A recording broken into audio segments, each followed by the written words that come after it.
দর্শক, এই লোকটার বুদ্ধি দেখলে আপনারা একদমই অবাক হয়ে যাবেন। দেখুন, এই লোকটা কোনো প্রকার ইলেকট্রিসিটি, কোনো প্রকার ব্যাটারি না লাগিয়েই এই জাস্ট রাবার দিয়ে এই ফ্যানটাকে আনলিমিটেড ভাবে ঘোরাতে থাকবে, ঘুরতেই থাকবে। কি চমৎকার বুদ্ধি! এরকম অনেক বুদ্ধিগুলো দেখাবো আপনাদেরকে আজকের ভিডিওতে। যেমন এটা দেখুন, বোতলের মুখ হারিয়ে গেছে ধরুন, তারপরে আপনি বোতলের মুখটা পাচ্ছেন না, এখন জাস্ট একটা টিস্যু নিয়ে চাপ দিয়ে ঠিক এভাবে আসলে বোতলের মুখটা লাগাতে পারবেন, পানি কিন্তু পড়ছে না। কি অদ্ভুত ব্যাপার, তাই না? আমরা কিন্তু কখনো এরকম ভাবে চিন্তাই করিনি। দেখুন কত ঝাঁকি দিচ্ছে, তারপরেও পানিটা পড়ছে না। এখন জাস্ট টিস্যুটা খুলে ফেললেই পানিটা পড়বে। বেশ চমৎকার বুদ্ধি। দেখুন, আমরা অনেক সময় শিক কাবাব বাজারে কিনে খাই। দেখুন, বাড়িতে আপনি এরকম মাংস কুচি কুচি করে নিয়ে এরকম একটা বোতল কেটে উপরে এরকম একটা স্টিক দিয়ে জাস্ট বোতলটা একটু চাপ দিলে দেখুন কত চমৎকারভাবে শিক কাবাবগুলো হয়ে যাচ্ছে। বেশ চমৎকার। এরপরে ভেজে খাওয়া যাচ্ছে। বুদ্ধিগুলো দেখুন শুধু। তারপরে দেখুন ওই যে পেঁয়াজি বেগনি করার যে বুদ্ধি, আমরা তো হাত দিয়ে করি সাধারণত, আর ও একটা টিনের কৌটা ব্যবহার করেছে, জাস্ট একটা উপরে একটা ঢাকনা দিয়েছে, চাপ দিলেই দেখুন গোল গোল হয়ে বের হয়ে আসছে, পাকোড়া আর কি। বেশ চমৎকার বুদ্ধি। আচ্ছা, এবার আরেকটা বুদ্ধি দেখাই। দেখুন, ডিম ভাজি করার সময় উল্টানোর সময় ভেঙে যায়। দেখুন, ফ্রাই প্যানের যে ঢাকনা আছে ওই ঢাকনার উপরে জাস্ট রাখলো, তারপরে এটাকে উল্টিয়ে দিল।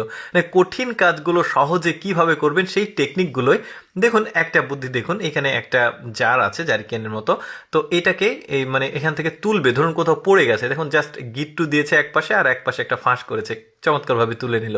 তারপরে দেখুন ওই যে 5 লিটারের যে সয়াবিন তেলের বোতল আছে ওইটাকে কি চমৎকার ম্যানিপুলেট করেছে সে। দেখুন, খাবারগুলো ঢেকে রাখার যে বুদ্ধি, জাস্ট মানে পিস পিস করে কেটেছে টুকরা টুকরা করে, তারপরে এই যে খাবারগুলো ঢেকে রাখলো। কি চমৎকার বুদ্ধি, তাই না? এরপরে দেখুন চিপস বানানোর যে বুদ্ধিটা দেখুন, জাস্ট তেল থেকে এটা তুলেছে একটা ফ্রেম, জাস্ট আটার মধ্যে দিল, এটাকে নিয়ে এসে এখানে ছেড়ে দিলে হয়ে গেল। এগুলো কিন্তু বাজারে আসলে এরকম চিপস মানে আকৃতির পাওয়া যায়, বাট এইভাবে আসলে চিপস বানানো যায় এটা কিন্তু অনেকেই ভাবেনি। তারপরে দেখুন, এইটা যারা চায়ের স্টলে কাজ করে, চায়ের দোকানদার, তারা কিন্তু এই বুদ্ধিটা করতে পারবে।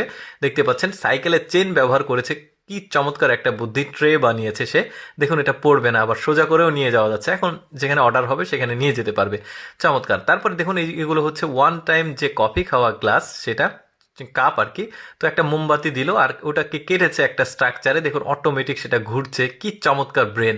তারপরে দেখুন একটা লেবুর ভেতরে মানে মুখ যেখানে, সেখানে একটা খোঁচা দিল, তারপরে এটাকে চাপ দিলে দেখুন কত চমৎকারভাবে লেবুর শরবতের মতো পড়ছে, শরবত বানানো যাবে। তবে আমার মনে হয়েছে যে একটু ফোটোটা বেশি করতে হবে। বুদ্ধিটা কিন্তু চমৎকার ছিল। তারপরে আরেকটা বুদ্ধি দেখায়। দেখেন, এখানে দুইটা উপকরণ সে ব্যবহার করেছে, ইটের মধ্যে রাখছে, সম্ভবত এটা কালি জিরার মতো লাগছে, কালো জিরা যেটা, তারপরে চিনি। মানে এটা কি আসলে আমি চিনতে পারিনি কালো জিনিসটা সেটা, তবে এটা চিনতে পেরেছি যে এটা চিনি। দেখেন কত চমৎকার করে আগুন জ্বলছে। তবে আপনারা যদি জানেন যে আসলে কি দুইটা উপকরণ, আপনারা কমেন্ট করে জানাতে পারেন।